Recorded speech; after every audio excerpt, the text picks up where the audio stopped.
What if you want a high-quality, lightweight, modern carbon road bike, but you prefer rim brakes, a mechanical group set, and you don't need balloon tyres for so-called all-road riding? In this video, I'm going to show you that despite the best efforts of the industry, bikes like this do still exist. I've found the ultimate modern road bike for the retrogrouch.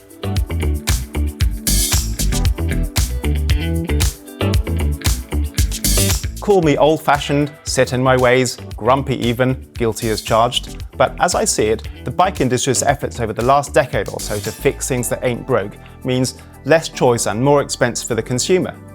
However, if you know where to look, it's still possible to incorporate those retro elements into a cutting-edge road bike. Not only that, but for the same price as those flagship frames from the big brands that are electronic group set and disc brake only, you can get it made to measure, handmade in Italy and with a custom paint job.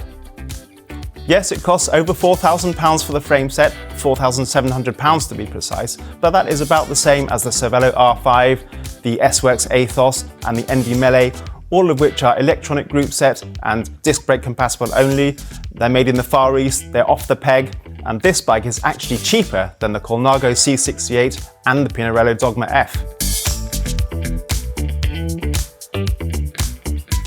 If you've never heard of Racer Rosa, it's basically a London-based Italian brand that imports wholesale Italian culture into Walthamstow. And that includes the bike fittings with Giuseppe Giannichini, who is a bike fitter who fits World Tour pros and flies into London one weekend every month for fittings with Racer Rosa. I went for a fitting with Giuseppe in 2016 and that's where the journey started. Racer Rosa built me an aluminium made-to-measure frame based on Giuseppe's measurements, and although I'm not particularly unusually proportioned, the advantage of a made-to-measure bike, a bespoke bike, is that everything is absolutely perfect. The stem length is exactly right, there are no spaces underneath the stem or above it, there's exactly the right amount of seat post sticking out.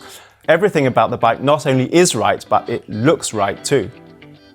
When I'm not reviewing a bike for my day job here at Cycling Weekly, the aluminium bike has been my go-to bike for the last few years, ever since they built it for me. When Racer Rosa offered to build me a carbon bike based on those same measurements, I absolutely jumped at the chance. Racer Rosa use established, you could even say iconic, frame builders, and this bike was made by Ducati, using the tube-to-tube construction where every tube is mitered and cut exactly to match Giuseppe's geometry. You could even see Luigi Ducordi's signature here on the top tube. I wanted as classic a frame as possible, and that means straight tubes and no drop seat stays.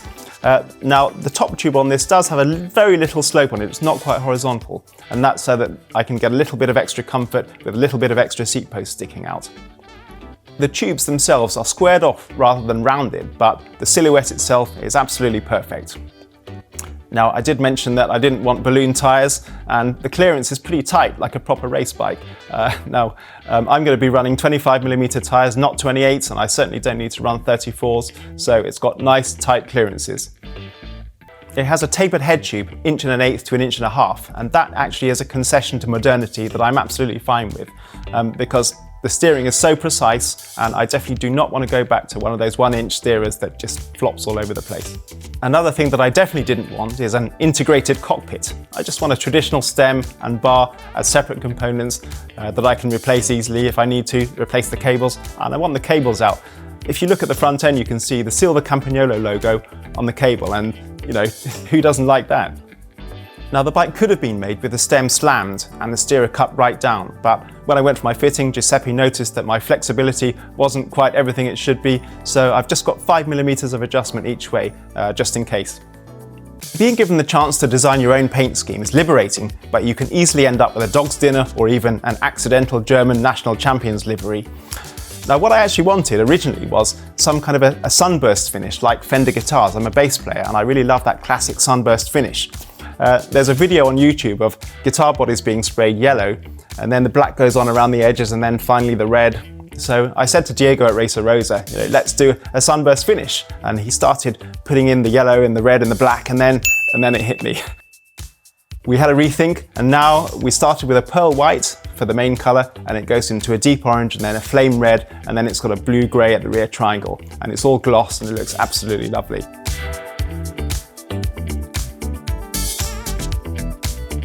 I finally and regretfully accepted that the steel Roberts that I bought second hand and built up for that Resto Mod video last year was too big for me.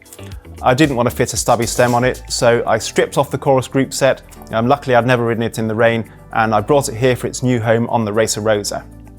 I sang Chorus's praises a lot in that video. It's a lovely group set, and besides it would be a crime to fit Shimano or SRAM to an Italian bike, in my view anyway. If you want a mechanical group set, Chorus is the only choice for a handmade Italian bike. I just absolutely love the snappy shifting, the marbled cranks. The aesthetic is just absolutely perfect for this handmade bike. And even though it's only the third tier group set, it is not underpowered for a bike like this. It has a 52/36 chain set and an 11/29 cassette, which is perfect for the type of riding I do, which includes club runs, group rides, even the odd road time trial. Next up, the wheels. Now, I reviewed these Mieke SWR50 wheels a few years ago, and they're already becoming a little bit old school because they have a narrow internal rim width of 17mm, which is not the biggest compared to wheels these days. But for my purposes, they're perfect. This bike has narrow clearances. I'm going to put 25mm tyres on them, which go really nicely. Now, they're 1600 grams, just over, so they're not the very lightest, but I'm guessing they're pretty aerodynamic, they look great, build quality is really good, and they sound really nice too.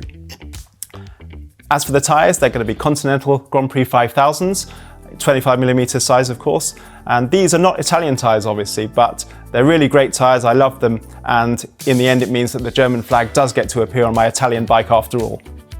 And finally, the finishing kit. It's all Italian Dedda Super Zero carbon, and the saddle is Italian too. It's the Selle Italia SLR Superflow, which I just get on really well with, and didn't really have to think twice about that. Now, if you're wondering what the total cost of this bike is, I added everything up as if I bought it from new, and it comes to £7,435. So here is the complete build list. Frame, £4,700. Group set, £1,145. Wheels, £1,150. Finishing kit, £300. Saddle, £70. Tyres, £70. Total £7,435. Is there anything about this bike that I don't like? Okay, well, if I'm really honest, I'm really not sure that a press fit bottom bracket would have been my first choice. Somebody who goes for a mechanical group set over electronic, rim brakes over disc brakes, is not going to go with a press fit bottom bracket. But I have enough faith in Ducati's manufacturing that I don't think this bottom bracket's going to creak. It's going to be really well made, everything is going to be straight and round, quality control is going to be at a really high level, so this bottom bracket is not going to creak. So I'm happy with that.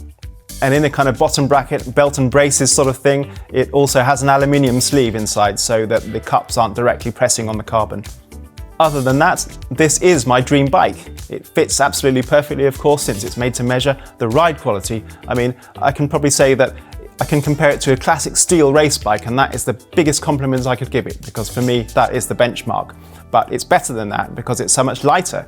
It weighs 7.5 kilos altogether, which obviously is a lot lighter than a classic steel race bike. And you really notice that when you ride it. It just accelerates, it's so responsive.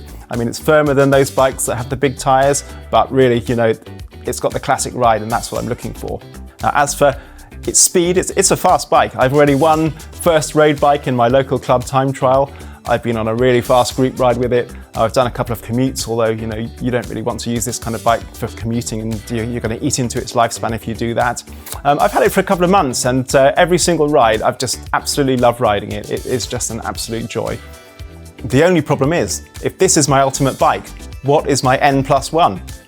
Let me know what you think of my dream bike in the comments underneath. And if you've enjoyed this video, don't forget to like and subscribe to the channel, and I'll see you again soon.